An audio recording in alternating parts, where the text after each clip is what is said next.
সময় তার সুরের জন্য মানুষ পাগল ছিল, এখন তার সুর নাই, মানুষ তাকে ঘৃণা করে। এক সময় তার সুর শুনলে মানুষ পাগলের মতো দৌড়ায় আসতো, ভিড় জমা যত, টাকা পয়সা দিত ইচ্ছা মতন। এখন আর গলায় সুর নাই, মুখে দাঁত নাই, চামড়া ঢিলা হয়ে গেছে, কামাই রোজগারের কোনো ব্যবস্থা নাই। এক পর্যায়ে ওই গায়ক মানুষের কাছে হাত পাতা শুরু করে দিল, ভিক্ষা চাইতে চাইতে এক পর্যায়ে মানুষ কিছুদিন ভিক্ষা দিল, কিছুদিন ভিক্ষা দেওয়ার পরে ভিক্ষা দেওয়া বন্ধ করে দিয়েছে। এইবার গায়ক চিন্তা করে, হায় রে, আমি আমার সময়টা, আমার জীবনের হায়াতটা আমি কোন কাজে ব্যয় করলাম? আমার কত সুর ছিল, আমার জন্য কত মানুষ পাগল ছিল, আজকে তো আমার সুর নাই, আমার পিছে লোকও নাই, আমার খাবারের কোনো ব্যবস্থাও নাই, মানুষ আমাকে এখন ভিক্ষা করল। আজকে আমার সুর না থাকার কারণে আজকে মানুষ আমাকে ঘৃণা করে, তুচ্ছ করে। ও আমার মালিক, তুমি তো আমাকে সৃষ্টি করেছ, দুনিয়ার মানুষ আমাকে ফেলে দিতে পারে, তুমি ফেলে দিও না। ও আমার মালিক, হায়াতের সময়টাকে আমি কোন কাজে ব্যয় করেছি? যখন তার ভিতরে আল্লাহর ভয় লুকিয়ে যায়, অনুতপ্ত হয়ে অঝরে চোখের পানি ফেলতে থাকে। কাঁদতে কাঁদতে এক পর্যায়ে সে মনে করলো, আমাকে তো দুনিয়ার থেকে চলে যাইতে হবে, তাই আর কি করব? আগে ভাগেই সে কবরস্থানে গিয়া কবর খুঁড়ে কবরের ভিতরে শুয়ে থাকলো, চোখের পানি ফেলে কান্দে। জীবনের সময়টাকে কোন কাজে ব্যয় করলাম? আখিরাতের কোনো কাজ করতে পারলাম না, দুনিয়ার কাজ করলাম। এখন দুনিয়ার মানুষ আমাকে ঘৃণা করে। ও দয়ার মালিক, মাফ করিয়া দেন গো মালিক, মাফ করিয়া দেন। আমার আল্লাহ বলেন, ইস্তাগফিরু রাব্বাকুম, বান্দা তুমি কত বড় গুনাহ করেছো, তুমি যত বড় গুনাহ করো না কেন, আমার রহমত তার থেকে কোটি কোটি গুণ বেশি বড়। বান্দা সারা দুনিয়ার মানুষ যদি গুনাহ করে, গুনার কাজে লিপ্ত হয়, সারা দুনিয়ার মানুষ যদি আল্লাহর নাফরমানি করে, তাতেও আল্লাহর কোনো ক্ষতি হবে না। সারা দুনিয়ার মানুষ যদি নেকের কাজে সারা জীবন ব্যয় করিয়া দেয়, তাতেও আল্লাহর কোনো লাভ হবে না। ইস্তাগফিরু রাব্বাকুম ইন্নাহু কানা তাওয়াবান ইন্নাহু ওয়াল গফুরুর রহিম। বান্দা তুমি যত গুনাহগার হও না কেন, আমি আল্লাহ তোমাকে ক্ষমা করিয়া দেব। ওই গায়ক কবরের পেছনে শুয়া চোখের পানি ফেলাই দিয়েছে, আল্লাহর রহমতের ঢেউ খেলা শুরু হয়ে গিয়েছে। আমার আল্লাহ ফেরেশতাদেরকে, ফেরেশতারা দেখো, আমার ওই বান্দা ভুল করিয়া সে দুনিয়ার মুখী হয়ে গিয়েছিল, এখন যখন সে চোখের পানি ফেলায়া আমি আল্লাহকে ডাকতেছেন, ও ফেরেশতা তোমরা সাক্ষী থাকো, আমি আমার ওই বান্দাকে মাফ করে দিলাম। ইস্তাগফিরু রাব্বাকুম ইন্নাহু কানা গফফারা, তোমরা আল্লাহর কাছে ক্ষমা চাও, আল্লাহ তোমাদেরকে অবশ্যই ক্ষমা করিয়া দিবি। লোকটা না খেয়ে আছে, ক্ষুধার যন্ত্রণায় কথাও বলতে পারে না, কান্না পর্যন্ত করতে পারে না, এমন শরীরে বলও শেষ হয়ে গেছে। হযরত আমিরুল মুমিনিন ওমর ফারুক রাদিয়াল্লাহু আনহু দুপুরে খাওয়া দাওয়া করে কাইলুলা করার জন্য একটু শুয়ে পড়েছেন। শুইতে দেরি ঘুম আসতে দেরি নাই, ঘুমের ভিতরে স্বপ্ন দেখেন আল্লাহ তাআলা বলতেছেন ওমর অমুক কবরস্থানে আমার এক বন্ধু পড়ে আছে, যাও তার জন্য খাবার নিয়ে যাও। যেই ছিল পাপী, গান গেয়ে গিয়ে তার সম্পদ বর্জন করত, এখন তওবা করার কারণে আল্লাহ তাআলা তাকে বন্ধু বলে ঘোষণা করে দিয়েছি। ওরে ওমর জলদি করে যাও,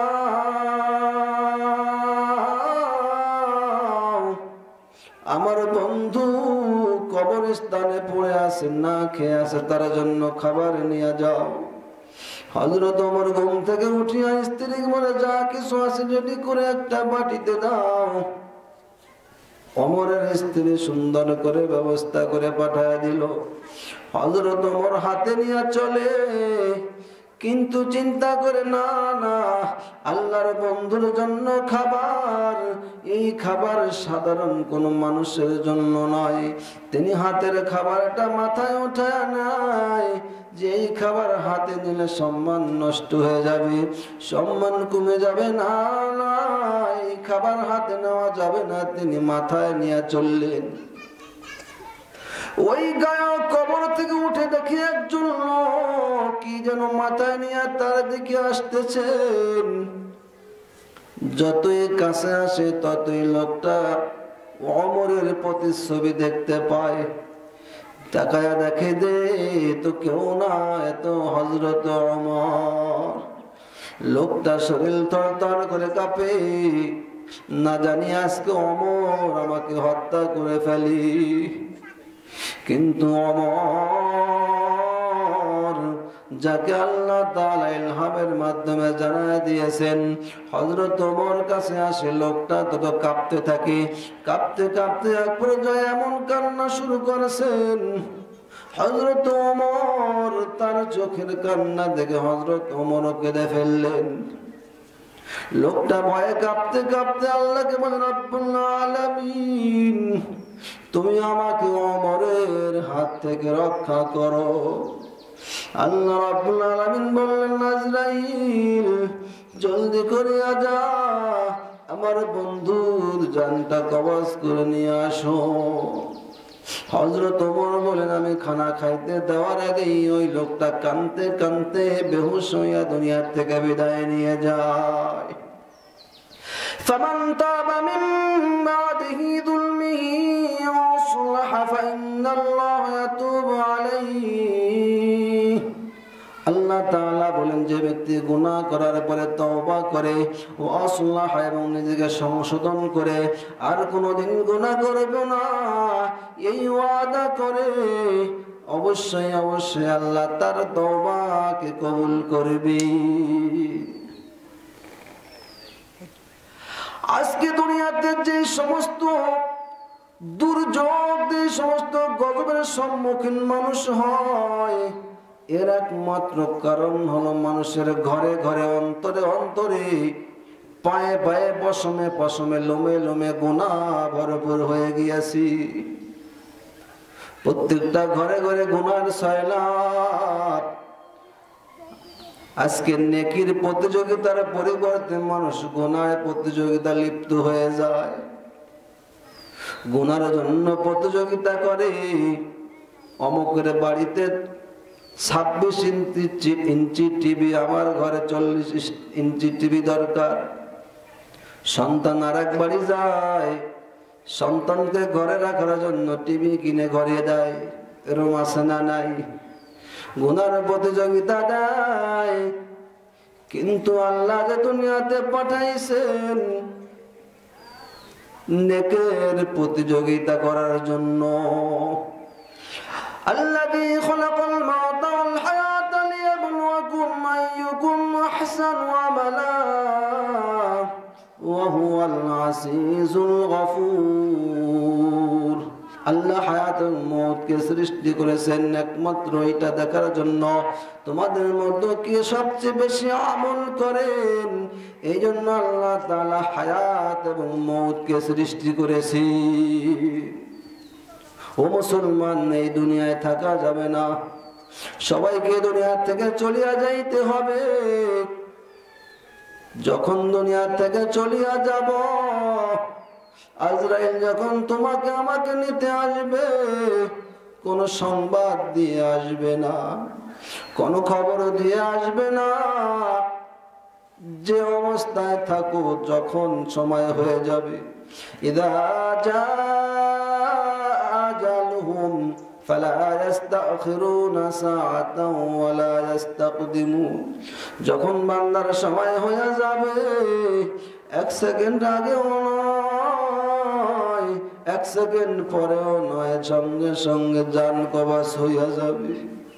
এই জন্য মুসলমান, তুমি যদি বেনামাজি অবস্থায় মৃত্যুবরণ করো, তোমার কবরে রাখতে দেরি, জাহান্নামের আগুন জ্বলতে দেরি করবে না। যেই অবস্থায় থাকো ওই অবস্থায় নিয়ে যাবে। যদি নাফরমানি অবস্থায় মৃত্যু হয়, কবরে কঠিন আযাব তার জন্য অপেক্ষা করতেছে। হযরত বিলাল রাদিয়াল্লাহু আনহু আজরাইল আলাইহিস সালাম যখন সালাম দিলেন, বিলাল আসসালামু আলাইকা, আমি আজরাইল তোমার জান কবজ করার জন্য এসেছি। বিলাল, তুমি প্রস্তুতি গ্রহণ করো। হযরত বিলাল বলে, আজরাইল, যেদিন ইসলাম গ্রহণ করেছি সেদিন থেকে মৃত্যুর জন্য প্রস্তুতি হয়ে আছি। ও আজরাইল শোনো,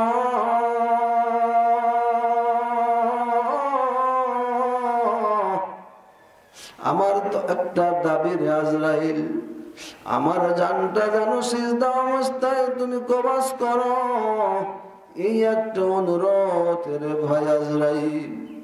আল্লাহ ডাক দেয়া কয়, আজরাইল, তুমি আমার বিলালকে তুমি সুযোগ দিয়ে দাও।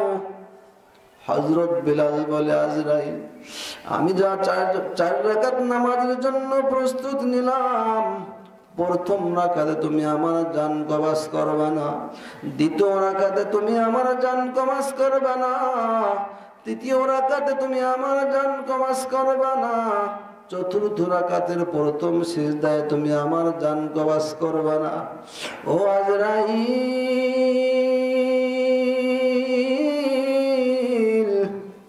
চতুর্থ রাকাতের শেষ সিজদায় জান কবজ না করা পর্যন্ত আমি বিলাল সিজদা থেকে মাথা উঠাবো না। তোমার আমার কি খবর?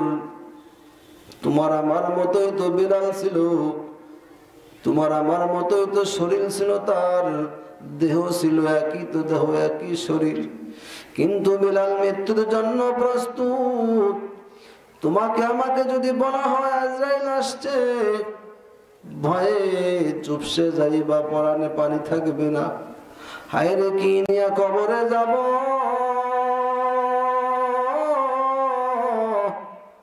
ওই অন্ধকার কঠিন কবরে কেমনে থাকব? দুনিয়াতে টাকা ছাড়া চলাফেরা করা যায় না, ডলার ছাড়া কোনো উপায় থাকে না। ঠিক তদ্রূপ 3 হাত মাটির নিচে নেক আমল ছাড়া কোনো উপায় থাকবে না। নেক আমল যদি তোমার থাকে, ওই নেক আমল তোমাকে সমস্ত ঘাটিতে পার করে নিয়ে যাইবে। আজকে আমাদের অবস্থা এমন, মসজিদ গুলো আজকে বিরান হয়ে যাইতেছে।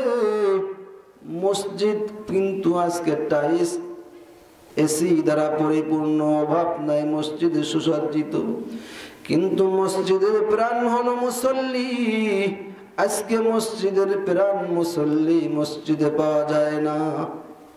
এর একমাত্র কারণ মৃত্যুর চিন্তা তার ভিতরে নাই, আল্লাহর ভয় তার ভিতরে নাই। কারণ হলো গুনাহ করতে করতে কলব এত পাথর হয়ে গেছে যে নামাজ পড়তে তার ভালো লাগে না, বয়ান শুনতে তার ভালো লাগে না, ভালো কথা তার শুনতে ভালো লাগে না। ও মুসলমান, তুমি যত বড় পাপী গুনাহগার হও না কেন, আল্লাহ তাআলা বলতেছেন ইস্তাগফিরু রাব্বাকুম ইন্নাহু কানা গাফফারা। বান্দা তুমি যত বড় গুনাহগার হও না কেন, আমি আল্লাহর কাছে একটু তওবা করো, ক্ষমা চাও, আমি আল্লাহ তোমাকে মাফ করিয়া দেব। এত বড় দয়ার মালিক আল্লাহ তাআলা ডেকে বলতেছেন, বান্দা তুমি আমার কাছে ক্ষমা চাও, কারণ আমি আল্লাহ তোমাকে গুনাহ করার শক্তি দিয়েছি, আবার গুনাহ মাফ করার সুযোগ দিয়েছি। ও বান্দা, দুনিয়ার থেকে গুনাহ মাফ করে নাও। দুনিয়ার থেকে যদি গুনাহ মাফ না করাইতে পারো, গুনাহ নিয়ে যদি কবরে যাও, কবরের ওই কঠিন আযাব সহ্য করতে পারবে না।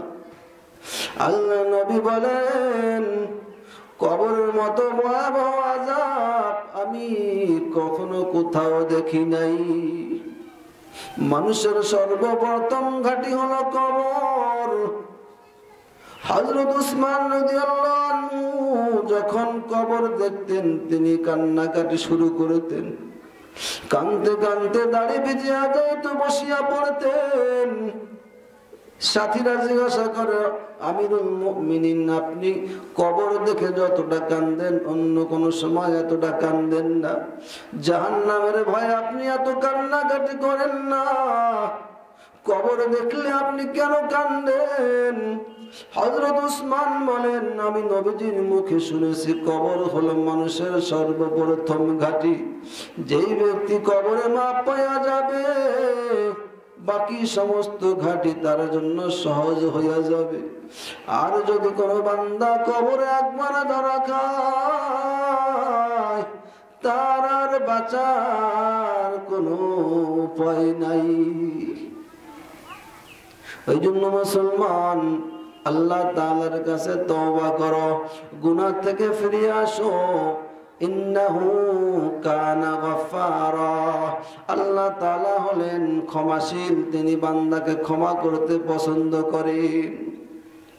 দুনিয়ার মানুষের কাছে চাইলে মানুষ বেজার হয়, কিন্তু আল্লাহ তাআলার কাছে না চাইলে আল্লাহ বেজার হইয়া যায়।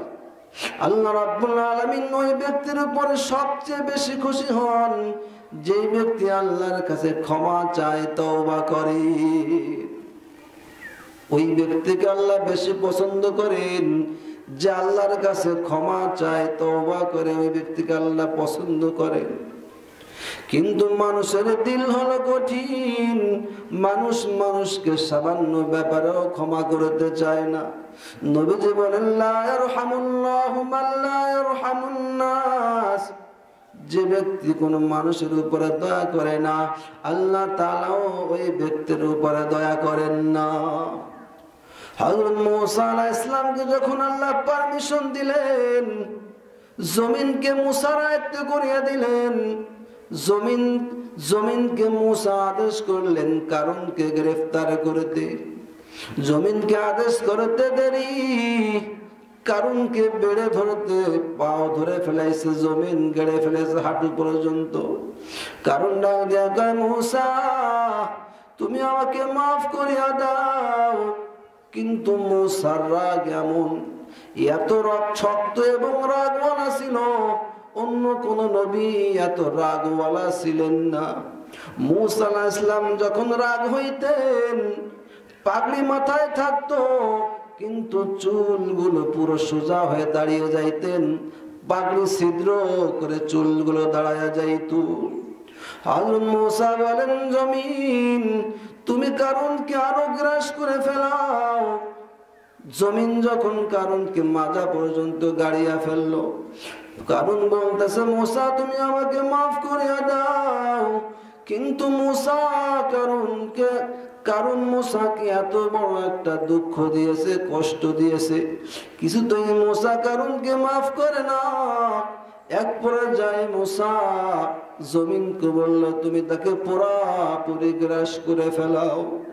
আল্লাহ তাআলা ওহী পাঠাইলেন, ও মুসা, আজ থেকে আমি আল্লাহর কোনদিন মানুষের আয়ত্তে আমি জমিনকে দেব না। কারণ তোমার কাছে একবার নয় 70 বার ক্ষমা চাইছে মুসা। কারণ যদি একবার আমি আল্লাহর কাছে ক্ষমা চাইতো, আমি আল্লাহ কারণের জীবনের সমস্ত গুনাহ মাফ করিয়া দিতাম। ইন্নাহু কানা গফফারা, এটাই হলো আল্লাহ তাআলার মহাগুণ গফফার, ক্ষমাশীল। আল্লাহ ক্ষমাকে পছন্দ করেন। বান্দা তুমি কত গুনাহ করেছো, কত নামাজ ছাড়ছো, সুদ খাইছো, ঘুষ খাইছো, মিথ্যা কথা বলছো, অন্যায় করেছো, নাফরমানি করেছো, গীবাত করেছো, শিকায়েত করেছো, সারাটা কলব সারাটা অন্তর গুনাহে তুমি জর্জরিত করে ফেলেছো। বান্দা তুমি একবার শুধু চোখের পানি ফেলায়া আমি আল্লাহকে ডাক দাও, আমি আল্লাহ তোমার জীবনের গুনাহগুলো মাফ করিয়া দেব। ইউরসিলিস সামাআ আলাইকুম মিদরারা ইস্তাগফিরু রাব্বাকুম ইন্নাহু কানা গফফারা। আল্লাহ তাআলা বান্দাকে সুযোগ দিতেছেন, অফার দিতেছেন, বান্দা তুমি ক্ষমা চাও, তুমি ক্ষমা চাও। বান্দা যদি বুদ্ধিমান হয়, যদি চিন্তা করে আল্লাহ ভুল করে শয়তানের দোকায় আমি গুনাহ করে ফেলেছি, গুনার পথে আসি, আজকে আমাদের অবস্থা এমন, আমাদেরকে গুনাহ থেকে বাঁচার জন্য চেষ্টা পর্যন্ত আমরা করি না। অন্য আয়াতে আল্লাহ বলেন, কু আনফুসাকুম ওয়া আহলিকুম নারা, তুমি আগে নিজে জাহান্নামের আগুন থেকে বাঁচো, তারপর তোমার পরিবারের প্রয়োজনকে জাহান্নামের আগুন থেকে বাঁচাও। বান্দা এখন ভালো হওয়ার জন্য ফিকির করে না, চিন্তা করে না, গুনাহ থেকে ফেরার জন্য চিন্তা ফিকির করে না, কিন্তু আল্লাহ রাব্বুল আলামিন বান্দাকে ক্ষমা করার জন্য বসিয়া থাকেন। বান্দা কখন দুই হাত উঠায়া চোখের পানি ফেলে দিয়ে আল্লাহকে ডাক দিবেন, আল্লাহ বান্দার ডাক শুনে সঙ্গে সঙ্গে ক্ষমা করিয়া দিবেন। এই জন্য মুসলমান বেশি বেশি তওবা করা দরকার। তওবা করলে কি লাভ? قال النبي صلى الله عليه وسلم التائب من الذنب كمن لا ذنب له। তওবাকারী এমন পুত পবিত্র হইয়া যায় কেমন জানি সে কোনোদিন গুনাহ করে নাই। তওবাকারীকে আল্লাহ তাআলা এমন পুত পবিত্র বানায় দেন কেমন জানি সে কোনোদিন গুনাহ করে নাই। আত-তাইবু মিনাদ যামবি কামান লা যামবা লাহু, সামান্য পরিমাণ গুনাহ থাকে না, গুনার চিহ্ন তো দূরের কথা, ওই গুনার পরিবর্তে আল্লাহ তাআলা নেকি দ্বারা পরিপূর্ণ করিয়া দেন। আল্লাহ রাব্বুল আলামিন বান্দাকে কত মুহাব্বত করেন, কত ভালোবাসেন, কারণ বান্দাকে আল্লাহ দয়া করে, মায়া করে, আদর করে বানাইছেন। আল্লাহ রাব্বুল আলামিন নিজ হাতে যেই বান্দাদেরকে বানাইলেন, ওই বান্দারা যখন নাফরমানি করে, গুনার কাজ করে, ফেরেশতারা লিখতে যায়, আল্লাহ বলেন ফেরেশতা লিখিস না, একটু অপেক্ষা কর, দেখি আমার বান্দা ভুল করিয়া, ভুল বুঝিয়া আমি আল্লাহর কাছে ক্ষমা চাই কিনা। ফেরেশতা তোরা লিখিস না, ডান কাঁধে নেকির ফেরেশতা নেকি লেখে, বাম কাঁধে বদির ফেরেশতা বদি লেখে। বান্দা যখন গুনাহ করে আল্লাহ বলেন ফেরেশতারা লিখিস না, একটু অপেক্ষা কর। কিন্তু নেকের কাজ করতে দেরি, আল্লাহ বলেন ফেরেশতারা তোরা লিখতে দেরি করিস না। শুধু তাই নয়, হাদিসের ভিতরে আসছে বান্দা যখন নেক কাজ করার ইচ্ছা করে, ইচ্ছা করতে দেরি, নেকি লিখতে আল্লাহ দেরি করেন না। যখনই বান্দা নেক কাজ করার জন্য নিয়াত করবে তখন থেকেই আল্লাহ নেকি লেখা শুরু করে দেয়। যদিও সে পরে ওই নেক কাজ করতে না পারলেও নেকের নিয়াত করার কারণে আল্লাহ তাআলা তাকেও সওয়াব দান করিয়া দেন।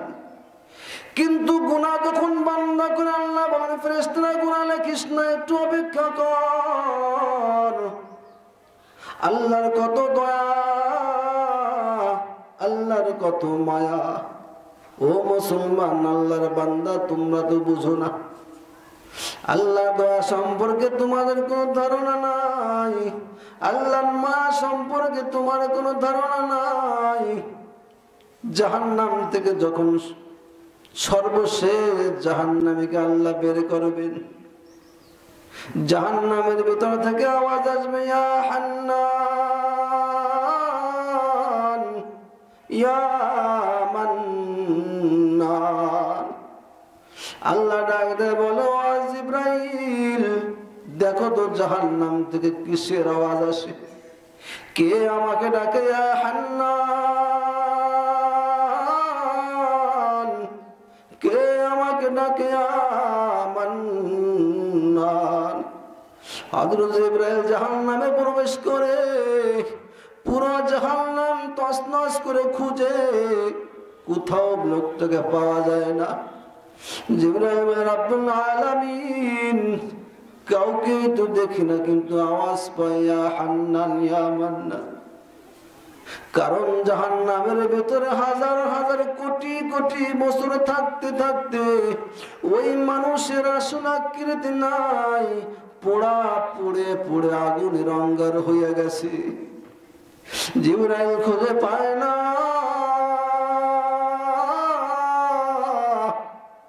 অবশেষে আল্লাহ রাব্বুল আলামিন কুদরতি হাত জাহান্নামের ভিতরে ঢুকায় দিবে। কারণ জিবরাইল খুঁজে পায় না, কারণ হলো বান্দা পুড়ে পুড়ে আগুনের সাথে মিশে গেছে, অস্তিত্ব নাই। কিন্তু আল্লাহ রূহটা রেখে দিয়েছেন, ওই রূহ থেকে আওয়াজ আসে, ইয়া হান্নান ইয়া মান্নান। আমার আল্লাহ কুদরতি হাত যখন জাহান্নামের ভিতরে ঢোকা দিবেন, কুদরতি হাতের উপরে ওই আগুনের অঙ্গারটা চলে আসবে। আমার আল্লাহ বলবেন, আগুনের অঙ্গার, আগের মতো তুমি মানুষ হয়ে যাও, সঙ্গে সঙ্গে সে মানুষ হয়ে যাবে কালো কুৎসিত, কেউ তাকে চিনতে পারবে না। আমার আল্লাহর কত দয়া, কত মায়া। এই ব্যক্তিকেও আল্লাহ একদিন জান্নাতে প্রবেশ করায় দিবে। হযরত নূহ আলাইহিস সালাম যখন তার উম্মতের জন্য দোয়া করেন, রব্বুল আলামিন, এরা আর ঈমান আনবে না, এরা ঈমান গ্রহণ করবে না, আপনি এদেরকে ধ্বংস করিয়া দেন। আল্লাহ তাআলা দোয়া কবুল করলেন। আল্লাহ রাব্বুল আলামিন নূহ আলাইহিস সালামকে বললেন, তুমি কিস্তি বানাও। লম্বা ঘটনা সংক্ষেপ করে বলি, নূহ কিস্তি বানাইলেন, প্লাবন শুরু হয়ে গেল, জমিন ফেটে পানি বের হতে লাগলো, আসমান থেকে পানি বর্ষিত হতে লাগলো। আস্তে আস্তে সারা দুনিয়া শুধু পানি আর পানি, কাফের বেঈমানেরা সব ধ্বংস হয়ে গেল। আল্লাহ বললেন, নূহ, যখন প্লাবন শেষ হয়ে শুকিয়ে গেল, সব জায়গায় পানি, কোথাও চিহ্ন মাত্র নাই। আল্লাহ বললেন, নূহ, মাটির পাতিল বানাও। হযরত নূহ আলাইহিস সালাম মাটির পাতিল বানাইলেন। বহু মাটির পাতিল বানায়া ধীর করে রেখে দিয়েছেন, স্তূপ করে রেখেছেন। মাটির পাতিলগুলো এখন ভেঙে ফেলো। হযরত নূহ আলাইহিস সালাম বললেন, রব্বুল আলামিন, বুঝতে পারলাম না, কেনই বা মাটির পাতিল বানাইতে বললা, আর কেনই বা আবার আমাকে ভাঙতে বললা। আল্লাহ বললেন, নূহ, মাটির পাতিল বানাইছো, কিন্তু মাটির পাতিলে তুমি হাত দাও নাই, পা দাও নাই, চোখ দাও নাই, মাথা দাও নাই, জান দাও নাই, কিছুই দাও নাই রে নূহ, তাইতে তোমার মন খারাপ। আর যে মানুষগুলোকে আমি আদর করে বানাইলাম, আদর করে মোহাব্বত করে হাত দিলাম, পা দিলাম, চোখ দিলাম, মাথা দিলাম, ব্রেন দিলাম, সব কিছু দিয়া বানাইলাম। ওই বান্দারা যখন পানির ভিতরে হাবুডুবু খাইতেছে রে নুহু, তখন কি আমি আল্লাহর মায়া লাগছিল না নুহু? তখন তো আমি আল্লাহর মায়া লাগছিল। যদিও তারা নাফরমান, কিন্তু তবুও আমি আল্লাহ তাদেরকে আমার নিজ হাত দ্বারা সৃষ্টি করেছি। ইন্নাহু কানা গফফারা ইউরসিলিস সামাআ আলাইকুম মিদরারা। আল্লাহ বলেন, বান্দা তুমি আমার কাছে ক্ষমা চাও, আমি তোমাকে ক্ষমা করিয়া দেব। কত বড় গুনাহ করছো, তোমার গুনার থেকে আমার রহমত হাজার হাজার কোটি কোটি গুণ বেশি। এরপরও বান্দা তওবা করতে চায় না, গুনাহ করেই যায়, গুনাহ করেই যায়। অবশেষে আল্লাহ তাআলা তাকে সুযোগ দেয়, বান্দা গুনাহ করতেই থাকে, গুনাহ করতেই থাকে। এক পর্যায়ে আল্লাহ তাআলা বেজার হইয়া তাকে কিছু মুসিবত বিপদ দেয়। তখন তার হুঁশ আসে, বিপদে পড়িয়া, মুসিবতে পড়িয়া তখন আল্লাহকে ডাক দেয়, রব্বুল আলামিন বিপদে পড়েছি, মুসিবতে পড়েছি, তুমি আমাকে রক্ষা করো। কিন্তু যখন সে বিপদ মুক্ত থাকে, মুসিবত মুক্ত থাকে, আল্লাহকে ডাকে না। জহরাল ফাসাদু ফিল বাররি ওয়াল বাহরি বিমা কাসাবাত আইদিন নাস। জলে এবং স্থলে যত দুর্যোগ, যত আযাব গজব দেখো, এগুলো মানুষের হাতের কামাই, মানুষের গুনাহের কারণে আল্লাহ তাআলা সব দিয়ে থাকেন। কিছু কিছু সময় আল্লাহ তাআলা আযাব দিয়ে মানুষকে সতর্ক করেন, লিউযিকুহুম বা'দাল্লাযী আমিলু লাআল্লাকুম ইয়ারজিউন। মাঝে মাঝে আল্লাহ তাআলা আযাব দিয়ে সতর্ক করেন, বিপদ দিয়ে সতর্ক করেন। আল্লাহ রাব্বুল আলামিন সতর্ক করে বলেন, বান্দা ফিরে আয়, ফিরে আয়, লাআল্লাকুম ইয়ারজিউন, যাতে করে তোমরা ফিরে আসতে পারো। এই জন্য তোমাদেরকে মাঝে মাঝে বিপদ দি, মুসিবত দি, আযাব দি। বান্দা যদি জ্ঞানী হয়, তখন তার ভুল বুঝে সে ফিরে আসে। আর যদি সে জ্ঞানী না হয়, ভুল বলে ভুল সিদ্ধান্ত নেয়, আল্লাহর কাছে তওবা করে না, অবশেষে এক পর্যায়ে যখন আজরাইল হাজির হইয়া যায়, ওই বান্দা নাফরমান হইয়া দুনিয়ার থেকে বিদায় নিয়ে কবরে চলিয়া যায়। কবরে যাইতে দেরি, তার কবরে আগুন জ্বালাইতে একটা সেকেন্ড দেরি হয় না। ও মুসলমান, সহ্য করতে পারবানি জাহান্নামের আগুন? যতটুক সহ্য করতে পারবা অতটুকু গুনাহ করো। একটা সেকেন্ড দুনিয়ার আগুন সহ্য করার মতো ক্ষমতা আমাদের নাই। আর জাহান্নামের আগুনের এত পাওয়ার, দুনিয়ার আগুন ধরলে যেখানে ধরো ওইখানেই পুড়িয়া যায়, কিন্তু জাহান্নামের আগুনের এত পাওয়ার, যদি শরীরের একটা কোনায় লেগে যায়, কলজা পুড়তে সেকেন্ড লাগে না, দেরি করে না। জাহান্নামের আগুনকে আল্লাহ প্রথমে 1000 বছর জ্বালাইছেন, জাহান্নামের আগুনের রং হয়েছে লাল। এরপর আবার 1000 বছর পর্যন্ত জ্বালাইছেন, জাহান্নামের রং হয়েছে সাদা। এরপরে আবার 1000 বছর পর্যন্ত জ্বালাইয়া কালো কুসকুস বানাইয়া আল্লাহ তাআলা জাহান্নামের ভিতরে রেখে দিয়েছে। ও মুসলমান, ওই জাহান্নামের আগুন যদি সহ্য করতে পারো তাইলে গুনাহ করো, আর যদি সহ্য করতে না পারো, এখনো সময় আছে, তওবা করে ফিরে আসো, ফিরে আসো। আমার আল্লাহ মাফ করার জন্য 24টা ঘন্টা বসিয়া থাকেন। বান্দা কখন আমি আল্লাহর কাছে মাফ চাইবে, ক্ষমা চাইবে? আল্লাহ কখনো ঘুমায় না, তিনি কখনো ঘুমের চিমটিও আসে না। কারণ আল্লাহ বলেন, বান্দা আমি ঘুমাই না কে তোমরা জানোনি? আমি যদি ঘুমায়া যাই, আরে বান্দা তুমি আমাকে ডাক দিয়েছো, আমার কাছে ক্ষমা চাইছো, যদি আমি তোমাকে ক্ষমা না করি, আমি যদি তোমার ডাকে সাড়া না দিই, বান্দা তুমি বেজার হয়ে যাইবা। এই জন্য আমি আল্লাহ ঘুমাই না, আমার কোনো ঘুম নাই, আমার ঘুমের ঝিমটিও নাই। বান্দা তোমার জন্য আমি সব সময় জেগে থাকি। বান্দাকে আল্লাহ এত ভালোবাসেন, এত মুহাব্বত করেন, কিন্তু বান্দা আল্লাহকে বলিয়া আল্লাহর নাফরমানি করে, নামাজ পড়ে না, রোজা রাখে না, হজ ফরজ হলে হজ করে না, যাকাত দেওয়ার সমর্থ থাকলে যাকাত দেয় না। এরকম আছে না নাই? মিথ্যা কথা বলে, 60 বছর 80 70 বছর বয়স হয়ে গেছে, এখনো মিথ্যা কথা ছাড়তে পারে নাই, মুখের গালি ছাড়তে পারে নাই। রাগ উঠতে দেরি, মুখ থেকে গালি বের হইতে দেরি করে না। দাড়ি থেকে সাদা হয়ে গেছে, চামড়া ঢেলা হয়ে গেছে, অনেকে বলে এক ঠ্যাং কবরে চলে গেছে, অর্থাৎ মৃত্যুর কাছাকাছি, কিন্তু এখনো মিথ্যা কথা ছাড়তে পারে নাই। মানুষের জমির আল কেটে খাটো করতে তার কোনো দ্বিধাবোধ হয় না, এখনো সে ফরজ তরফ করে বেড়ায়, এখনো বিড়ি খাওয়া পর্যন্ত ছাড়তে পারে নাই। ও মুসলমান, আজরাইল যখন এসে যাবে, তোমাকে আমাকে কোনো খবর দিয়ে আসবে না। কুল্লু নাফসিন যায়িকাতুল মাউত, সমস্ত প্রাণীকে দুনিয়া থেকে চলে যাইতে হবে। বিশ্ব নবী সাল্লাল্লাহু আলাইহি ওয়াসাল্লামের কাছে যখন আজরাইল আসলেন, বলেন ও আল্লাহর নবী, যদি অনুমতি দেন তাহলে আপনার জান আমি কওয়াজ করব।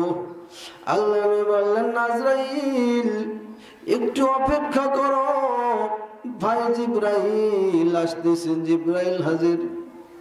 আল্লাহ নবী বলেন, ও জিবরাইল, আজরাইল এসেছে আমাকে নেওয়ার জন্য।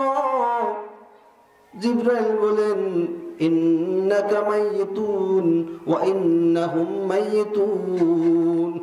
ও নবী, আপনি মরণশীল, আপনাকে দুনিয়া থেকে চলে যেতে হবে। যারা আপনার শত্রু কাফের, তারাও মরণশীল, তারাও দুনিয়ায় থাকতে পারবে না। অর্থাৎ সবাইকেই দুনিয়া থেকে চলে যাইতে হবে। যেই নবীকে না বানাইলে আল্লাহ কিছুই বানাইতেন না, ওই নবীও দুনিয়াতে থাকতে পারে নাই। যার জন্য আল্লাহ নবী, যার জন্য আল্লাহ স্বয়ং নিজে পাগল, যাকে আল্লাহ তাআলা বন্ধু বলে ঘোষণা করে দিয়েছেন, হাবিব বলে ঘোষণা দিয়েছেন, ওই আল্লাহর পাগল নবী তিনিও দুনিয়াতে থাকতে পারেন নাই। আমার আপনার অবস্থা কি হবে? এই জন্য মুসলমান, গুনাহ যদি করে থাকো আল্লাহর কাছে তওবা করো। ইস্তাগফিরু রাব্বাকুম ইন্নাহু কানা গাফফারা। আল্লাহর কাছে ক্ষমা চাও, তওবা করো। যত বড় গুনাহ করো না কেন, যত বড় পাপ তুমি করো না কেন, সারা জীবন কোনোদিন তুমি নেক কাজ করো নাই, শুধু তোমার আমল নামায় গুনাহ আর গুনাহ। তুমি যদি চোখের পানি ফেলাই আল্লাহর কাছে একবার তওবা করো, তওবা করতে দেরি আল্লাহ তোমাকে মাফ করতে দেরি করবেন না। শুধু তাই নয়, হাদিসের ভিতরে আসছে, ওই গুনাহগুলোর স্থান রব্বুল আলামিন নেকি দ্বারা পরিপূর্ণ করিয়া দিবে। কত বড় দয়া, কত বড় মায়া আল্লাহ। আল্লাহ তাআলা সুযোগ দিয়েছেন, অফার দিয়েছেন, বান্দা তুমি ক্ষমা চাও। ফামান তাবা মিন বাদিহি যুলমিহি ওয়া আসলাহা ফাইন্নাল্লাহা ইয়াতুবু আলাইহি। যে ব্যক্তি গুনাহ করার পরে তওবা করে, নিজেকে সংশোধন করে, আর কোনদিন সে গুনাহ করবে না, অবশ্যই আল্লাহ তাআলা তার তওবাকে কবুল মঞ্জুর করে নেন। হাদিসের ভিতরে আসছে, তাইবু মিনাদ যামবি কামান লা যামবা লাহু। তওবা করে আল্লাহ তাআলা গুনাহকে এমন ভাবে নষ্ট করে দেয়, এমন ভাবে ধ্বংস করিয়া দেয়, কেমন যেন ওই বান্দা গুনাহই করে নাই। জামায় যদি দাগ মেখে যায়, সাবান দিয়ে উঠায় ফেললে যেমন পরিষ্কার হয়ে যায়, যেখানে দাগ ছিল তার কোনো আলামত নাই, চিহ্ন নাই, ঠিক তদ্রূপ বান্দা যখন আল্লাহর কাছে তওবা করে, আল্লাহ তাআলা তার গুনাহগুলোকে ওইভাবে নষ্ট করে দেন, ধ্বংস করে দেন, কেমন জানি বান্দা গুনাহ করে নাই। কত বড় দয়ার কত বড় দয়া, কত বড় ক্ষমাশীল আল্লাহ। ক্ষমা করার জন্য সব সময় বসে থাকেন। বান্দা তুমি আমি ক্ষমা চাই না। আল্লাহর কাছে সবচেয়ে প্রিয় ওই ব্যক্তি যে ব্যক্তি আল্লাহ তাআলার কাছে ক্ষমা চায়, তওবা করে। পারবো তো ইনশাআল্লাহ? আল্লাহ তাআলা আমাদের সকলকে তওবা করে সমস্ত গুনাহ মাফ করে আল্লাহ রাব্বুল আলামিন কবরে যাওয়ার তৌফিক দান করুক। ওয়া আখিরু দাওয়ানা আলহামদুলিল্লাহি রাব্বিল আলামিন। যাদের ওযু নাই ওযু করে মসজিদে চলে যায়।